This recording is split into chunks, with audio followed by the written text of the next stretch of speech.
எல்லா பெண்ணுக்கும் ஒரு கனவு இருக்கும் இல்லையா? கல்யாணம், அன்பு, புதிய வாழ்க்கை, சந்தோஷம். அதுவே என் மனசுல இருந்த ஒரே பாடம். சிறிய வயதிலிருந்தே என் நினைவுகள் எல்லாம் நான் அணியும் சிவப்பு சட்டை, பூ மாலையோட புன்னகை, அம்மாவின் கண்களின் கண்ணீரும், அப்பாவின் முகத்தில் பெருமையோட புன்னகையும். அந்த நாளை நான் எத்தனை தடவை நினைச்சேன். கல்யாணம் என்ற சொல் எனக்கு ரொம்ப பெரிய கனவு மாதிரி இருந்தது. எல்லாம் சரியாக நடந்த போதும் நான் நிம்மதியா இருப்பேன்னு என்று நினைச்சேன். ஆனா அந்த நாள் சேர்ந்த போது அந்த கனவுகள் எல்லாம் சின்ன சின்ன விஷயங்களால் குழப்பம் ஆரம்பிச்சது. அந்த நாள் எனக்கு ரொம்ப அழகா நினைவுக்கு இருக்குது. திருமண மண்டபம் மலர்களால் நிறைஞ்சிருந்தது.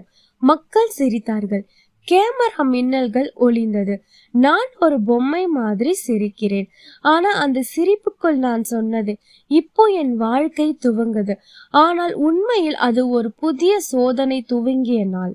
அந்த கூட்டத்தில் யாருக்கும் தெரியல என் உள்ளம் எவ்வளவு பயப்படுதுன்னு. தெரியாத வீட்டுக்கு போறேன். புதிய மனிதர்கள், புதிய குரல்கள், புதிய பார்வைகள். ஆனா மனசு நம்பிக்கையில நிரம்பி இருந்தது. அவங்க நல்லவங்களா தான் இருப்பாங்கன்னு, அன்பா நடந்துக்குவாங்கன்னு சொல்லிக்கிட்டேன். கல்யாண நாள் முடிந்ததும் நான் என் வாழ்க்கையின் புதிய கதவுகளை நுழைந்தேன். எல்லாம் அழகா இருந்தது. புதிய வீடு, புதிய முகங்கள், புதிய எதிர்பார்ப்புகள். ஆரம்பத்துல எல்லாரும் சிரித்தார்கள், பேசினார்கள். ஆனா அந்த சிரிப்புக்குள்ள சில சத்தங்கள் இருந்தது. நான் கேட்கல, ஆனா மனசு உணர்ந்த சத்தங்கள். அதுதான் என் கனவு வாழ்க்கையின் தொடக்கம். ஆனா நான் அறியாமலே அந்த கனவுக்குள் நுழைந்தேன். நிஜ வாழ்க்கையின் முதல் பாடம். அந்த நாள் நான் ஒரு பெண்ணா மாறினேன். ஆனா இன்னும் ஒரு குழந்தையா சிரித்து கொண்டே இருந்தேன். கல்யாணத்துக்கு பிறகு முதல் சில நாட்கள் ரொம்ப அழகா இருந்தது. எல்லாரும் புதிய மாப்பிள்ளை, புதிய மனைவின்னு அன்பா பார்த்தாங்க. நானும் அந்த புதிய வாழ்க்கைக்குள் புதுசா ஒவ்வொரு நொடியும் ரசிச்சேன். ஆனா சில நாட்களுக்கு பிறகு அந்த அன்பு மெதுவா மாற ஆரம்பிச்சது. அவன் ரொம்ப பிஸியா இருந்தான். நான் அதையே புரிந்துகிட்டேன். ஆனா ஒரு நாள் அவன் பேசாம தூங்கிடுவான். மறுநாள் காலை நான் அழுதுட்டேன்னு சொல்லுவான். அந்த மௌனம் மெதுவா என்னை தொட்டுச்சு. ஒரு பெண்ணுக்கு அன்பு இல்லாம போறது ஒளி இல்லாத புயல் மாதிரி. நான் சின்ன சின்ன விஷயங்கள்ல அவனோட கவனத்தை தேடினேன். நீ சாப்பிட்டியா? இன்றைக்கு எப்படி போச்சு? உனக்கு காஃபி வேணுமா? அந்த கேள்விகளுக்கு அவன் பதில்கள் மெதுவா குறைய ஆரம்பிச்சது. ஒரு மாலை அவன் சாப்பிடாம தூங்கிட்டான். நான் சத்தம் போடல. நிதானமா அவனோட பக்கம் பார்த்தேன். அவன் முகம் அமைதியா இருந்தது. ஆனா அந்த அமைதிக்குள்ள நான் இல்லைன்னு புரிஞ்சது. அந்த நாட்களில் என் மனசு ஒரு கேள்வி கேட்டுக்கொண்டே இருந்தது. நான் எதுவும் தவறா பண்ணல. ஒருவேளை நான் ரொம்ப பேசினா, ரொம்ப நெருக்கமா நடந்தேனா, அல்லது அவன் எதிர்பார்த்த மாதிரி இல்லையா நான்? அந்த மௌனங்கள் மெதுவா நம் வாழ்க்கையை மூட வைத்தது. ஒரு வீட்ல இருந்தும் இரண்டு வெவ்வேறு உலகங்கள் மாதிரி. நான் சொல்லணும் என்று நினைத்த ஒவ்வொரு வார்த்தையும் என் உள்ளத்திலே மொத்தமா சாக ஆரம்பிச்சது. அவன் குடும்பம், வேலை, வாழ்க்கை எல்லாம் அவனுக்கு முக்கியம். ஆனா நான் யாருக்காக இருந்தேன்? எனக்காக யாராவது நீ சரியா இருக்கியான்னு கேட்டது இல்ல. அந்த கேள்விக்கு நான் உயிரோட காத்திருந்தேன். ஒரு பெண் சத்தம் இல்லாம அழும்போது அந்த அழுகைதான் அவளோட மிக பெரிய குரல். ஆனால் அதை யாரும் கேட்க மாட்டாங்க. அதுதான் என் மௌனத்தின் ஆரம்பம். அந்த நாளிலிருந்து நான் பேசாம இருந்த ஒவ்வொரு நொடியும் என் இதயம் ஒரு சொல்லாத கதை எழுத ஆரம்பிச்சது. ஒரு நாள் அவன் போன்ல பேசுற சத்தம் கேக்குது. சத்தம் இல்லாம இருந்தேன். ஆனா அந்த வார்த்தைகள் என் இதயத்தை கிழிச்சது போல் இருந்தது. அவன் சிரிச்சான். அந்த சிரிப்பில் நான் இல்லை. அந்த ராத்திரி அவன் தூங்கியதும் அவன் போனை எடுத்தேன். நான் நம்பிக்கையோட திறந்தேன். அந்த போன் என் வாழ்வின் நிம்மதியை திருடு போச்சு. அவன் ஒரு வேற பொண்ணோட பேசுற மெசேஜ். நீ இல்லாம நான் இருக்க முடியலன்னு எழுதியிருந்தது. என் கைகள் நடுங்குச்சு. என் கண்ணில் நீர் விழுந்தது. ஆனா என் மனசு ஒரு விஷயத்தை கேட்டது. நான் தான் தவறா அல்லது அவனா? அந்த நிமிஷம் நான் கோபப்படல, சண்டை போடல. ஆனா என் உள்ளம் மொத்தமா உடைஞ்சது. அந்த இரவில் நான் தூங்கல. ரொம்ப நேரம் அவன் முகத்தை பார்த்துக்கிட்டே இருந்தேன். அவன் ரொம்ப அமைதியா தூங்குறான். நான் என் உள்ளம் கத்திக்கிட்டே இருந்தது. அடுத்த நாள் காலை நான் வழக்கம் போல எழுந்தேன். சாப்பாடு செய்து அவனுக்கு கொடுத்தேன். அவன் ஒன்றும் தெரியாத மாதிரி சிரிச்சான். அந்த சிரிப்பு எனக்கு இப்போ வேதனை மாதிரி இருந்தது. ஒரு பெண்ணோட உலகமே நம்பிக்கை. அந்த நம்பிக்கை உடைஞ்சதும் அவள் சின்ன சின்ன விஷயத்திலும் பயப்பட ஆரம்பித்தாள். அவள் சிரிக்கும் போது உள்ளே அழுவாள். அவள் பேசும்போது உள்ள அமைதியில முழுகுவாள். நான் முடிவு பண்ணல, உடனே பிரியணும், சண்டை போடணும் என்று நினைக்கல. ஏனென்றால் நான் இன்னும் அவனை நேசிச்சேன். அன்பு ஒரு வலியை மாதிரி இருந்தது. விட முடியல, தாங்க முடியல. நான் அவனுக்கு எல்லாம் தெரிஞ்ச மாதிரி நடந்தேன். ஆனா அவனே என்னை இன்னும் விட்டு தள்ளி ஆரம்பிச்சான். அந்த மௌனம், அந்த தூரம் எனக்கு உயிரே போச்சு. ஒரு நாள் அவன் சொல்லாம புறப்பட்டான். நான் வெளியே போறேன்னு சொன்னான். ஆனா எங்கே போறான்னு தெரியல. அந்த ராத்திரி அவன் திரும்ப வரல. அவன் இல்லாத அந்த இரவு என் வாழ்வின் நீளமான இரவு. வெளியே மழை பெய்தது. நான் ஜன்னலோட அருகில் நின்று பார்த்தேன். அந்த மழை சத்தம் கூட என் இதயத்தோட இணைந்து அழுத மாதிரி இருந்தது. அப்போதுதான் உண்மை எனக்கு தெரிஞ்சது. அவன் திரும்பி வர போறது இல்லைன்னு. அதுதான் உண்மை தெரிந்த நாள். நான் நேசித்த மனிதன், என் கனவுகள், என் நம்பிக்கை எல்லாம் ஒரு நொடியில் தகர்ந்து போச்சு.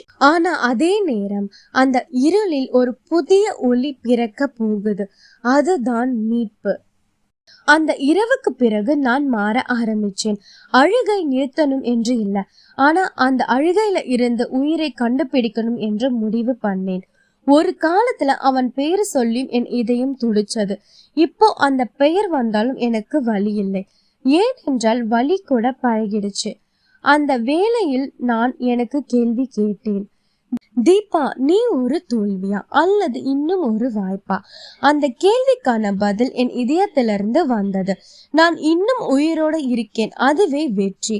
நான் வேலை தேட ஆரம்பிச்சேன். கண்ணீரோட 10 நாள் கழிச்சு, ஆனா 11 நாள் சிரிக்க ஆரம்பிச்சேன். என் கண்ணாடியில் நானே பார்த்தேன். நீ இன்னும் அழகா இருக்க தீபா, ஆனா இந்த முறை உன் வலிமையால. நான் என் அம்மாவை பார்த்தேன். அவளோட கண்களில் கவலை இருந்தது, ஆனா நம்பிக்கையும் இருந்தது. அவளோட கையை பிடிச்சேன். இப்போ நான் சரியாக இருக்கேன் அம்மா, இனி யாருக்காகவும் அழமாட்டேன். அந்த வார்த்தை என் உள்ளத்தை துடிச்சது. அது ஒரு வாக்குறுதி. நான் ஒரே நாள்ல பெரியவங்க ஆயிட்டம் போல. முன்னாடி என்னை நிரூபிக்க வேண்டியணும்னு நினைத்தேன் அவனுக்காக. இப்போ நான் வாழணும் என்று நினைக்கிறேன் எனக்காக. ஒவ்வொரு காலையிலும் எழும்போது அந்த சூரிய ஒளி என் முகத்துல விழும்போது நான் எனக்குள் சொல்லியிருக்கேன், இன்னும் முடிவாகலை தீபா, இப்பதான் ஆரம்பம். அந்த வீட்டிலிருந்து நான் புறப்பட்ட நாள் என் பிறந்த நாள் மாதிரி இருந்தது. ஆனா மனசு நிரம்பி இருந்தது. நான் சொன்னேன், ஒரு நாள் இந்த வலியையும் நன்றி சொல்வேன். சில நேரங்களில் நம்மை உடைக்கிறது மனிதர்கள் இல்லை, நம் நம்பிக்கை தான்.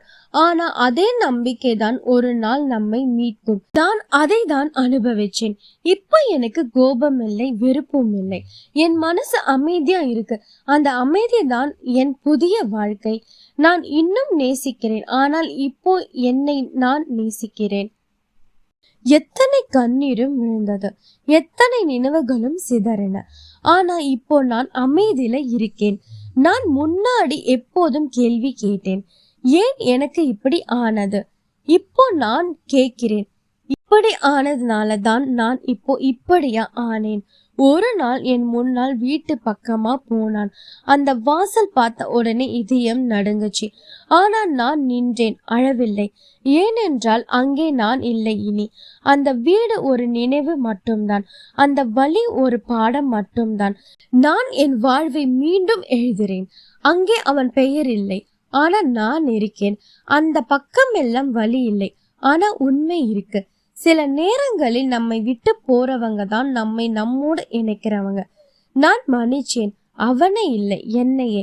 ஏனென்றால் நான் என் வலியை வாழ்ந்தேன். ஆனா தப்பில்லை. ஒரு பெண்ணின் வலிமை அவள் சண்டை போடுறது இல்லை, அவள் அமைதியா நிக்கிறதுல தான். நான் அவனுக்காக அழுத நாட்கள் நினைச்சேன். அந்த அழுகையில இருந்த சக்தியை இப்போ உணர்றேன். அந்த வலியே இன்று எனக்கு வலிமை. இப்போ நான் யாரையும் குற்றம் சொல்ல மாட்டேன். ஏனென்றால் எல்லாம் ஒரு காரணத்துக்காக தான் நடந்தது. அவனும் அந்த காரணத்தின் ஒரு பகுதிதான். இன்னும் நான் ஜன்னலிலிருந்து வெளியே பார்த்தேன். காலை ஒளி என் முகத்தில் விழுந்தது. அந்த ஒளி என்னை சொல்லுது தெரியுமா, நீ முடிஞ்சது இல்லை தீபா, நீ ஆரம்பிச்சிருக்க. நான் இப்போ சிரிக்கிறேன், காரணம் யாரும் இல்லை. ஆனா அந்த சிரிப்புல உயிரோட இருக்கும் அழகு இருக்கு. வலி என்னை உடைத்தது, உண்மை என்னை விழித்தது, அமைதி என்னை வாழ வைத்தது. நான் கற்றுக்கொண்டேன், சில நேரங்களில் கடவுள் நம்மை நசுக்க மாட்டார், நம்மை மாற்ற மட்டுமே சோதிப்பார். அந்த சோதனை தாங்கினவங்க தான் ஒரு நாள் தங்களுக்கே ஒளியாவாங்க. இப்போ நான் என் மனசை கேட்கிறேன், தீபா நீ சந்தோஷமா இருக்க. என் மனசு சிரிச்சு சொல்றது, ஆம், இப்போ நான் தான் உண்மையில உயிரோட இருக்கேன். வாழ்க்கை சில நேரம் நம்மை உடைக்கும், ஆனா அந்த உடைவுதான் ஒளி வர இடம் திறக்குது. இதுதான் தீபா கதை முடிவு. அழுகையில் தொடங்கி விழிப்பில் முடியும் ஒரு பெண்ணின் பயணம். இதுதான் ஒரு நினைவுடன் உருவான நிஜம். இந்த மாதிரி கதைகளுடன் இனிமேல் சந்திப்போம். இது நிஜமும் நினைவும்.